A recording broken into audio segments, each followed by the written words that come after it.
So this is the first draft for the track I'm naming Lugia. So in this draft I'm going to be talking about how the developments that I've made, comparing it to the first experiment, changing it into the first draft, and just the developments that I've added, the changes I've added, and there are some pretty big changes that I need to talk about in how I've developed it since that first experiment. So let's get started. So the first thing that I've changed is the melody is no longer a sample. This is because I ran into some copyright reasons. We had this sort of lecture from a PRS, from a man who works at PRS, and I specifically asked him if you could use a cover version of a sample, even if it was a complete someone's own cover of a flute version. And unfortunately he said that you would have to reach out to the owner, and I would not be able to reach out to the owner. So the best thing I decided were to sort of take influence from the sample and create my own version of it.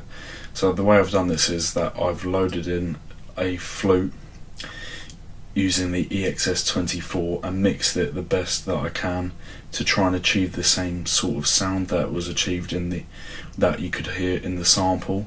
So I've loaded in the EXS24 and I'll show you the notes that I've played. I looked up the key of the Lugia's song and decided to look up the notes, but I've taken down some of the notes and recreated some of them so it's different. And so let's go over it.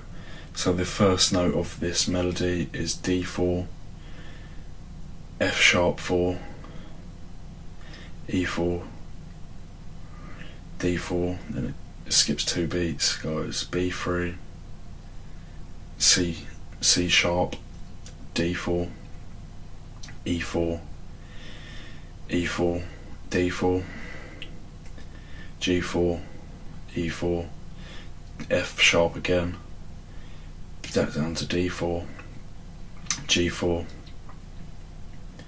E4, D4, F sharp again, E4 and D4. Then I believe it just repeats, as I'll show you. So that is it. It just repeats. Excuse me.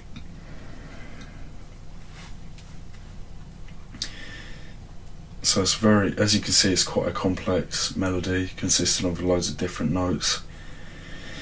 And this is this is my attempt of taking influence from the sample that I first originally used in the first experiment, and I've now created my own. So I now own the copyright to this particular melody. So I've created it, but I've taken influence, and I will now play it for you.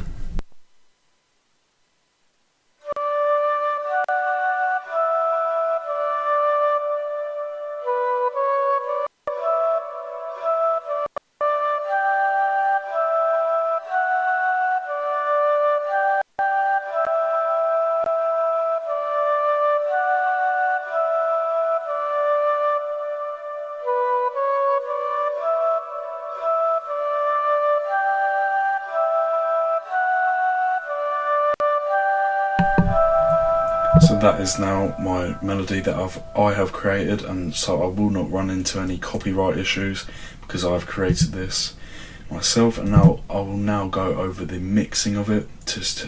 I try my best to achieve a similar sound.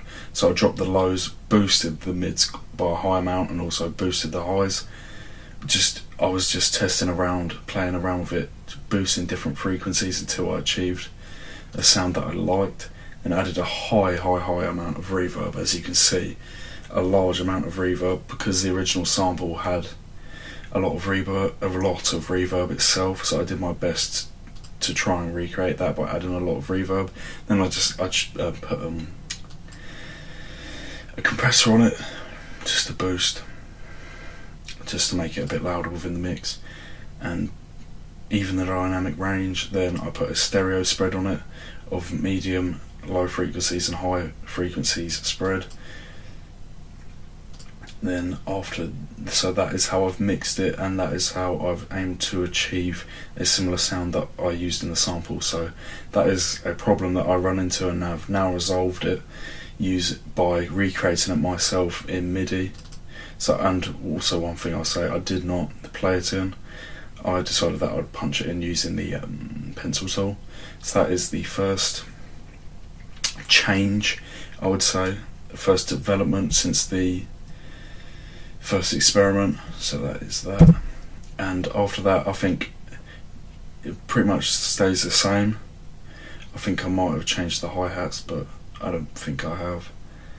I think everything else after that is the same, all of the same elements to the first draft, and so I've overcome the problem of copyright by recreating it myself. So then I went into,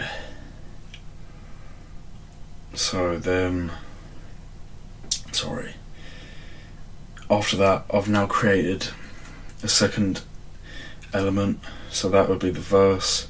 This is sort of a little mid-late, just another section that I've added to contrast different hi-hats, so I'll go over this. The melody is also different, as you can see, another complex melody consisting of a lot of notes that I'll now go over. So it starts with F sharp, down to E 4th octave, F sharp again, D 4th octave again, E 4th octave, right down to B 3rd octave, up to D sharp, E 4th octave, back up to F sharp, then D 4th octave, F sharp again, back down to B 3rd octave, back up to G 4th octave, then G 4th octave again, then E 4th octave, F sharp 4th octave, D 4th octave, E 4th octave, B 3rd octave, E 4th octave, F sharp again, D 4th octave, F sharp again, B 3rd octave, and finally the last note is F sharp again.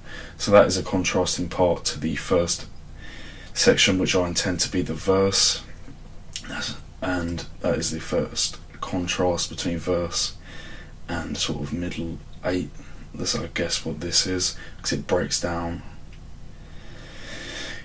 It's just a contrasting section, I'd say. Actually, it's not middle 8 because it doesn't go into just a drum beat.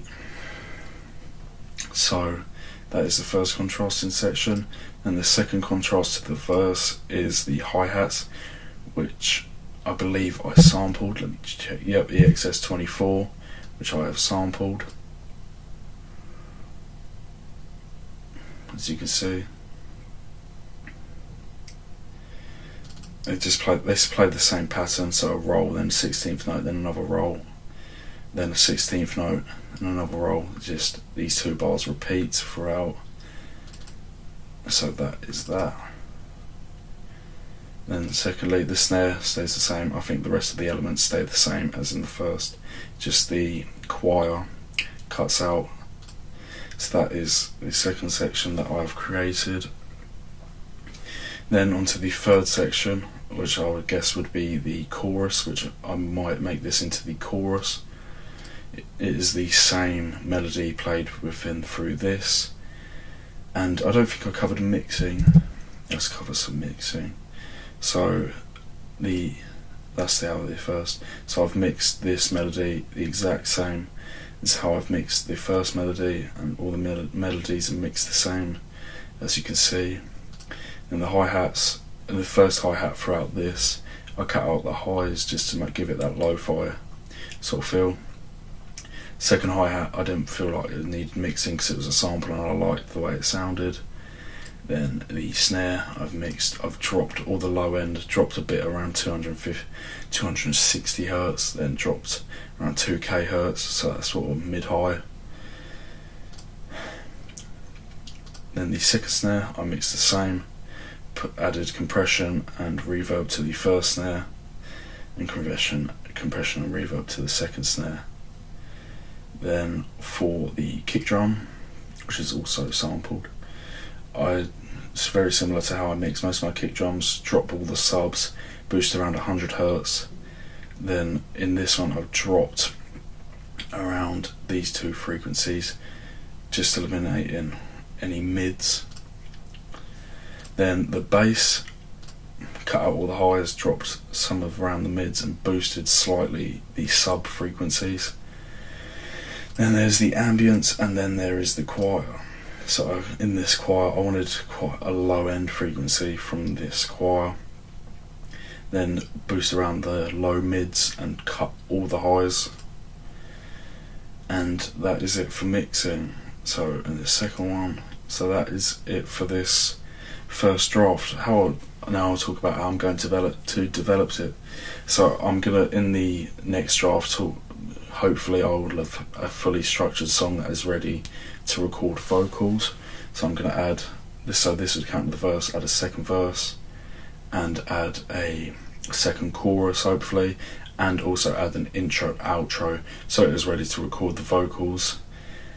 And I think I've spoke about how I've developed it, and I think that's it for this first draft. Let me check if there's anything else to talk about.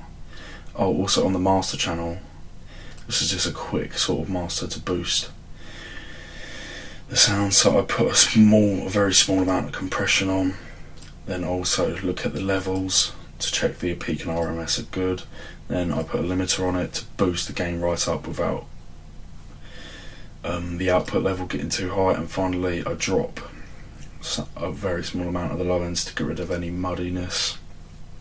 But I think that's it for this first draft.